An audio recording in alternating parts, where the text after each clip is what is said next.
नाज़रीन, जैसा कि आपके इल्म में है कि ज़िला कसूर के अंदर 11 जुलाई को मौलाना फजल रहमान साहब ने ऐलान किया था कि हम ज़िला कसूर के अंदर एक बहुत बड़ा जलसा मुनअक़िद करेंगे। जिस तरह हम लोगों ने कराची के अंदर जलसा मुनअक़िद किया और बहुत सारे लोग, कसीर तादाद में लोगों ने शिरकत की, इसी तरह पशीन के अंदर उन्होंने जलसा मुनअक़िद किया और कई गुना लोग उसके अंदर शिरकत किए। और इसी तरह चारसद्दा के अंदर जलसा मुनअक़िद किया तो उसके अंदर भी उससे बढ़कर लोग शरीक हुए। तो 11 जुलाई के अंदर जो लोग कसूर के अंदर शरीक हुए तो वो पंजाब के लिए एक सबक है कि पंजाब के लोग वो हैरान दर रह गए हैं। कल मैंने एक वीडियो देखी एक बंदे की, उन्होंने कहा कि हम हैरान हैं कि ये लोग आए कहाँ से, पंजाब के अंदर ये लोग मौलाना साहब के साथ किस कदर आए। और मीडिया पर तो और इन जो है ना सोशल मीडिया पर इनकी वो गर्दिश नहीं होती, इनको दिखाया नहीं जाता। लेकिन पहले हम सुनी सुनाई बातें सुनते थे, लेकिन आज अपनी आंखों देखा हाल बता रहे हैं कि ज़िला कसूर के अंदर जो अवाम, जो लोग हम लोगों ने देखे वो हमारी समझ से बाहर है। उन्होंने पिछली साइड और अगली साइड दोनों दिखाई कि ये मौलाना फजल रहमान साहब का जलसा है, और इन आवाम को देखकर मुझे एक हैरत होती है। खैर, मौलाना फजल रहमान साहब ने जलसे का ऐलान किया था 11 जुलाई को ज़िला कसूर पुलनगर के अंदर। तो जलसे के अभी तक इब्तिदा हो रही थी, तैयारियां हो रही थी कि पंजाब हुकूमत लर्जा पर आ गई थी कि पंजाब हुकूमत के अंदर उन्होंने मुख्तलिफ़ किस्म के जहनीत वाले लोग थे। उन्होंने जो है ना उस जलसे को परागंदा करने के लिए मुख्तलिफ़ हरबे इस्तेमाल किए, जलसे को मुंतशिर करने के लिए मुख्तलिफ़ हरबे इस्तेमाल किए, जलसे को ख़त्म करने के लिए मुख्तलिफ़ किस्म के तौर तरीक़े इस्तेमाल किए। लेकिन उन्हें यह मालूम नहीं था कि ये वो जमात है जिन्होंने अंग्रेज़ को बिछाड़ कर रख दिया है। ये वो जमात हैं जो आपके आबाओ अजदाद को नेस्त व नाबूद करके रख दिया है। पंजाब हुकूमत को ये मालूम नहीं था कि PDM के अंदर जब मौलाना हमारे साथ शरीक थे तो उन्होंने इमरान खान का जनाजा 2018 के अंदर अगर किसी ने पढ़ाया तो वो मौलाना फजल रहमान साहब थे। और इसी तरह वो ये बातें भूल गए थे कि वही वाहिद सियासतदान मौलाना फजल रहमान साहब जो इखलास से भरा हुआ मैदान में कदम रखता है तो वो फिर बिल आखिर वो काम कर ही लेता है। जब तक वो काम किया नहीं होता वो पीछे हटता नहीं है।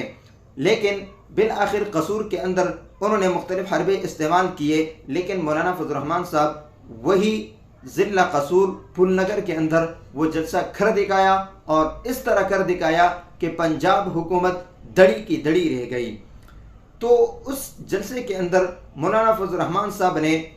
हर इदारे के लोग, हर कौम के लोग, उनकी जो हालात थे उन हालात को सामने रखकर उन्होंने हर एक को वाज़ेह पैगाम दिया। सबसे पहले उन्होंने जो किसान लोग थे उनके हवाले से कहा कि बलूचिस्तान, KP के इन इलाक़ों के अंदर जो जागीरदार, जो सरमायादार लोग थे उन्होंने अपने आप को खुदा समझा हुआ था। उन्होंने अपने आप को एक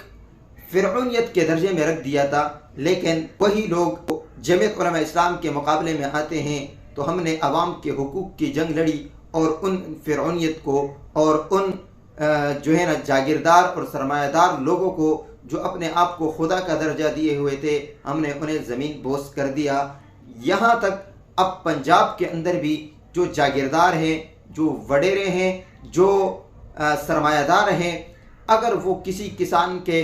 गले में हाथ डालेगी तो उनके इस हाथों को मरोड़ दिया जाएगा और उनके इन हाथों को तोड़ दिया जाएगा। ये गरीब और मिस्कीन अवाम है जो अपने बच्चों के लिए सुबह निकलते हैं तो शाम को जाते हैं, शाम को निकलते हैं तो सुबह आते हैं। तो 2 वक्त की रोटी ये जो है ना अपने बच्चों के लिए कमाते हैं। तो आप उनकी जो है ना इस तरह हालात बना देते हैं कि वो पुलिस से मिलकर आप उन्हें पकड़वा लेते हैं और फिर बाद में थाने में आकर कहते हैं कि یہ تو ہمارے لوگ ہیں، انہیں چھوڑ دیا جائے، اور ان کو ذلیل اور رسوا کر دیا جاتا ہے اور ان کو اپنے پاؤں کے نیچے دبا دیا جاتا ہے۔ مولانا نے اس کو واضح پیغام دیا کہ اس طرح اگر کیا جائے گا، کسی غریب مسکین کسان کے گلے میں ہاتھ ڈالا جائے گا تو ان کے اس ہاتھوں کو مروڑ دیا جائے گا۔ دوسری بات، انہوں نے پنجاب حکومت کو واضح پیغام دے دیا کہ آپ نے مختلف قسم کے اعلانات کر دیے کہ اپنا گھر اور اپنی چھت کے نام سے انہوں نے تسلیم نہیں کیا۔ اور اسی طرح امن کے حوالے سے انہوں نے بات کی کہ بلوچستان کے اندر جو حالات پیدا ہوئے تھے، بلوچستان کی رٹ ختم ہو چکی تھی، تو پھر اب کے پی کے خیبر پختونخوا کے اندر بھی وہ حالات بن گئے ہیں کہ ہم تو بلوچستان کو رو رہے تھے، لیکن اب 2 دن کے اندر ہم کے پی کے اندر 50 لاشیں اٹھا رہے ہیں، اور ہم بازاروں کے اندر وہ حالات پیدا ہوئے ہیں کہ ہم جو ہے نا کفنیں خرید رہے ہیں، ہم اپنے پیاروں کے جنازے پڑھ رہے ہیں۔ اور انہوں نے کہا کہ مغرب کا جو سورج ہے وہ طلوع ہونے کے بعد، وہ غروب ہونے کے بعد صبح سورج طلوع ہونے تک پولیس وہ اپنے تھانوں سے باہر نہیں آتی، تو علاقے روڈیں یہ مسلح لوگوں کی سپرد ہو جاتی ہے، تو پھر وہ جو چاہیں کر سکتے ہیں، اس میں کوئی اور جو ہے نا وہ دخل اندازی نہیں کر سکتا۔ تو حکمرانوں کو انہوں نے پیغام دیا کہ آپ یکسو ہو کر رہیں، آپ کسی کے بلبوتے پر نہ چلیں۔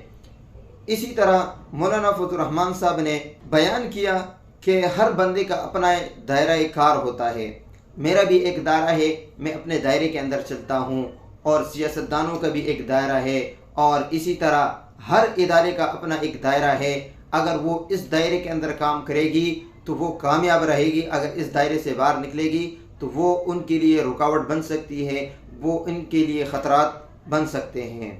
جو فیصلہ ساز ہیں وہ فیصلہ ساز فیصلہ نہیں کرتے ہیں، فیصلہ کوئی اور کر لیتا ہے، وہ پراکسی کی جنگ لڑ رہے ہیں، وہ ہمارے ساتھ اس میدان میں شریک ہو جائے۔ جو سیاستدان ہیں، ہم ایک پلیٹ فارم پر جمع ہوں اور اس طرح ملک کا حال نکالیں کہ ملک راہداری کی طرف چلی جائے۔ ملک نقصان کی طرف جا رہا ہے، ملک کی معیشت تباہ ہو چکی ہے۔ انہوں نے کہا کہ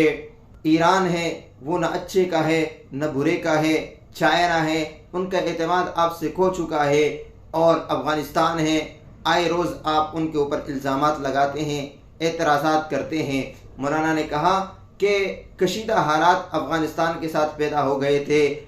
میں وفد لے کر گیا، میرے ساتھ وفد گئی اور میں نے وہاں پر بات چیت کی اور حالات کو میں نے ٹھیک کیا، لیکن یہاں پر آ کر انہوں نے حالات کو پھر اجاڑ دیے۔ یہ مولانا فضل الرحمان صاحب نے کہا کہ اب ہم لوگوں نے قدم لے لیا ہے، اب یہ سلسلہ آگے چلتا جائے گا اور اس مشن کو ہم بڑھاتے جائیں گے۔ تو خدا را حکمرانوں کو واضح پیغام دیا کہ سمجھ جائے، نہیں تو 2018 کے اندر جس طرح ہم لوگوں نے عمران خان کی اقتدار کا جنازہ نکالا تھا، اسی طرح 2024 کے اندر بھی ہم لوگوں نے مینڈیٹ کو تسلیم نہیں کیا، تو ایسا نہ ہو کہ آپ کی بھی اقتدار کا جنازہ نکالا جائے۔ میرے دوستو، یہ واضح پیغام تھا جو آپ لوگوں کو میں نے پہنچایا، اور آپ کو اگر میری ویڈیو اچھی لگے تو اسے لائک کریں، شیئر کریں اور اپنی رائے کا اظہار کمنٹ کے اندر کریں۔ والسلام۔